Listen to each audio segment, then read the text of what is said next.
Bonjour et bienvenue en tête-à-tête sur France 24. Notre invité est Alain-Claude Billy-Binzé, candidat à l'élection présidentielle prévue le 12 avril au Gabon, dernier Premier ministre d'Ali Bongo. Il a claqué la porte du Parti démocratique gabonais, le PDG. Il se présente dorénavant sous la bannière de la plateforme Ensemble pour le Gabon et il est avec nous depuis Libreville. Bonjour à vous. Bonjour. Une question simple, mais importante quand même. Est-ce que, d'après vous, cette élection du 12 avril sera libre et transparente? Écoutez, nous aurions pu l'espérer, mais tout porte à croire que le candidat du régime, avec ceux qui l'entourent, font tout pour verrouiller l'élection, verrouiller les bureaux de vote, verrouiller la Cour constitutionnelle, et nous allons finalement avoir affaire à une élection qui sera une des plus verrouillées que le pays ait connue. Mais dans tous les cas, nous faisons confiance au peuple gabonais dans sa maturité pour se lever et aller voter afin que le vote massif permette de révéler les conditions qu'il va y avoir entre le discours officiel des militaires et la pratique, qui est finalement une pratique de l'ordre ancien.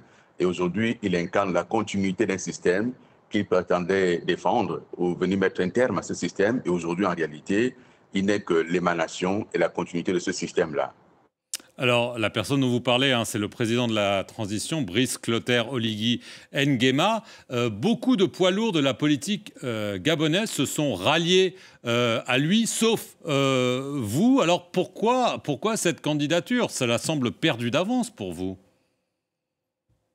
Non, cette campagne électorale n'est pas perdue d'avance et je vous le dis très clairement, je me situe dans la rupture avec l'ancien système.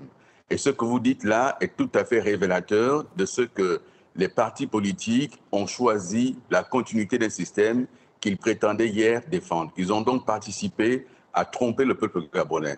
Moi, je prône pour la rupture, je prône pour la nouvelle espérance, je prône pour une réappropriation des forces gabonaises et des populations gabonaises de leur pays, de leur richesse. Nous devons mettre un terme à cette pratique qui voudrait que les dirigeants seuls bénéficient de la richesse du pays et le dirigeant actuel, dans sa manière de procéder, dans sa manière de faire, est pire que ce qui s'est fait jusqu'à présent. Il est l'émanation, presque à la caricature, du système qu'il a prétendu annihiler. Et donc les Gabonais constatent aujourd'hui qu'on leur a vendu quelque chose et en réalité, c'est le système ancien qui revient avec les mêmes personnes qui ont été là sous Omar Bongo, qui ont été là sous Ali Bongo et qui maintenant sont à ses côtés pour continuer le même système qui a appauvri les populations. Je m'inscris totalement en rupture avec cela. Quitte à être seul, j'assume ma position aujourd'hui de rupture avec ce système. Mais alors, on a quand même du mal à vous croire, parce que vous parlez des gens qui étaient là sous Ali Bongo. Vous avez été ministre pendant 8 ans, vous avez été, je l'ai dit, son dernier Premier ministre. Vous étiez vous-même parti du système. On a du mal à vous croire quand même. Quand vous dites « je suis le candidat de la rupture », avec un système que vous avez incarné, ça ne marche pas. Mais si je ne l'avais pas incarné, il n'y aurait pas de rupture. La rupture, précisément, c'est parce que j'ai été dans ce système, je l'ai vu fonctionner, je l'ai vu faire, j'en connais les forces et les faiblesses. Les faiblesses sont plus importantes que les forces. Et je voyage dans mon pays, je rencontre les Gabonaises et les Gabonais. Pendant qu'on fait des meetings au stade, où on distribue des gadgets, on dépense des milliards à n'en plus finir, les populations se réveillent dans les inondations, les pieds dans l'eau, les éboulements tuent les gens à Libreville. Et moi, je ne peux pas cautionner ce système. Je l'ai servi, c'est vrai. Je le quitte et ça arrive également de quitter un système lorsqu'il n'est pas bon. Ce système n'est pas bon, il faut le quitter.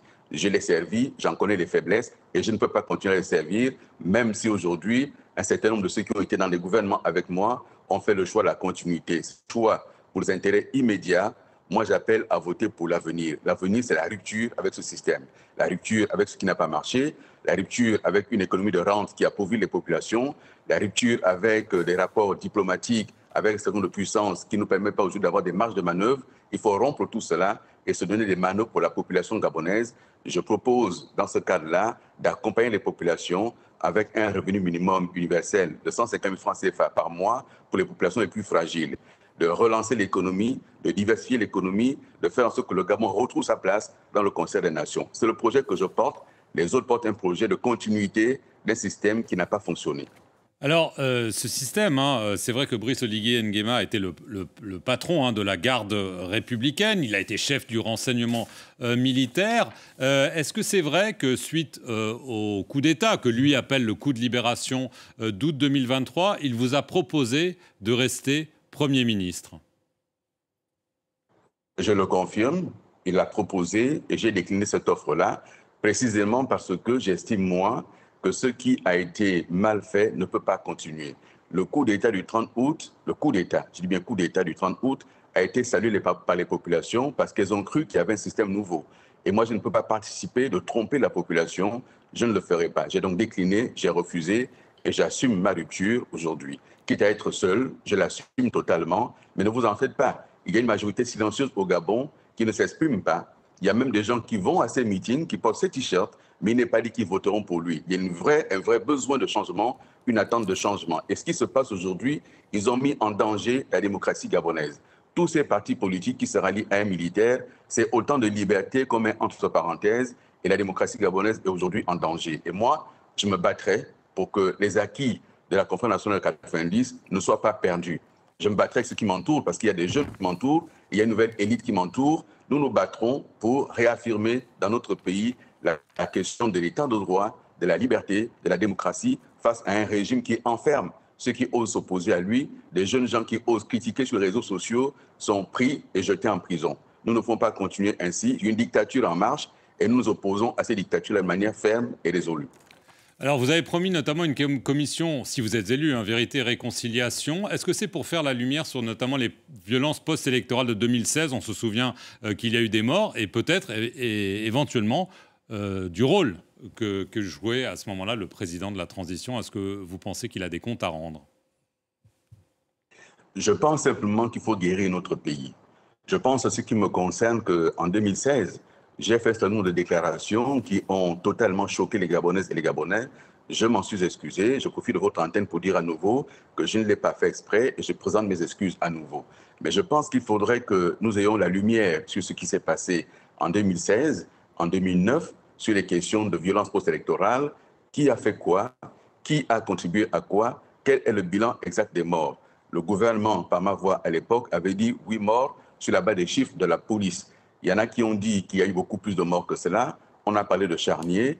Nous attendons qu'il y ait cette commission. Si je suis élu, je la mettrai en place sans délai. Si je ne suis pas élu, je me battrai pour qu'elle soit en place pour guérir le pays, guérir notre nation et permettre aux familles de faire le deuil. Et il faut réparer le pays et donc il faudra faire la lumière sur ce qui s'est passé. Qui a fait quoi? C'est essentiel.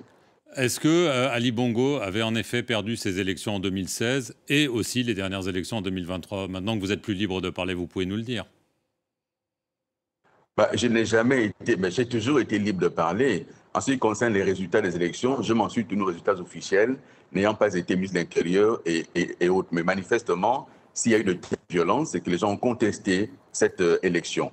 Et en 2023, j'ai indiqué que, puisque vous dites, messieurs les militaires, que ce n'est pas Ali Bongo qui a gagné, donnez donc le pouvoir à celui qui a gagné. Qui a donc gagné l'élection 2023? Les militaires ont pris le pouvoir, ils auraient dû le rendre aux civils aussitôt.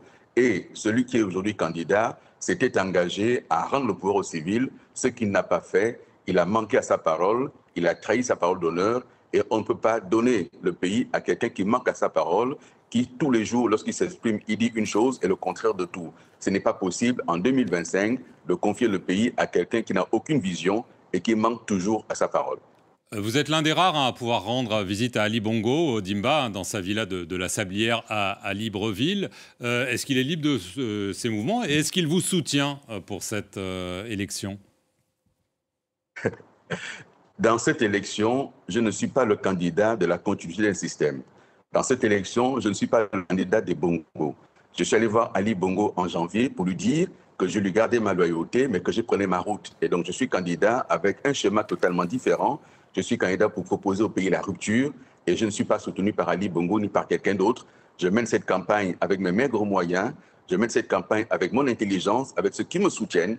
Et nous ne sommes pas milliardaires. On n'a pas volé l'État. On n'a pas pillé l'État. On ne bénéficie pas comme l'autre du soutien de l'État et du soutien des amis qui aujourd'hui obtiennent des marchés publics en contrepartie de verser dans le bol pour ce qui est de la campagne électorale. Est-ce qu'il a le soutien de la France? Oui. Bah, écoutez, la France aujourd'hui se montre totalement complaisante avec le militaire au pouvoir. On se rend bien compte qu'elle a un discours pour ce qui est l'Afrique de l'Ouest. Et pour ce qui est du Gabon, la communauté internationale semble avoir choisi le Gabon comme laboratoire pour tester de blanchir un coup d'État. Et je m'oppose également à cela. Il faut que les Gabonais reprennent en main leur destin par le vote. Eux, ils ont les armes. Nous, nous avons les urnes. Et par les urnes, nous allons les battre. Voici ce que j'ai à dire aux Gabonaises et aux Gabonais.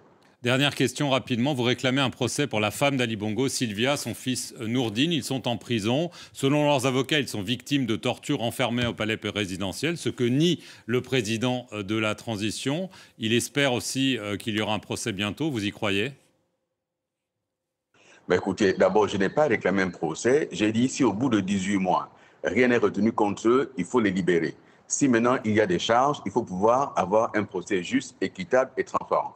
Il s'est trouvé malheureusement que le président de la transition a dit à la face du monde qu'il connaît le dossier, il sait de quoi le dossier est composé. Ça montre encore une fois que nous sommes dans une démocratie qui n'en est pas. Et lorsqu'un président peut dire des éléments d'un dossier, c'est qu'il n'y a pas de séparation des pouvoirs, il n'y a pas d'indépendance de la justice. Et moi, président, je fais en sorte que la justice soit indépendante et je ne me mêlerai pas des dossiers judiciaires. C'est malheureux qu'un chef arrive ainsi à dire des contre-vérités. Tout le monde sait que Sylvia et son fils Noureddine sont enfermés dans un deuxième sous-sol à la présidence. Tout le monde le sait. Et c'est malheureux que sur une antenne internationale, ils disent ce que chacun sait et ils disent le contraire de tout. Alain-Claude Bilibinze, merci beaucoup d'avoir répondu aux questions de France 24 depuis Libreville. Et merci à vous d'avoir suivi cette émission sur nos antennes.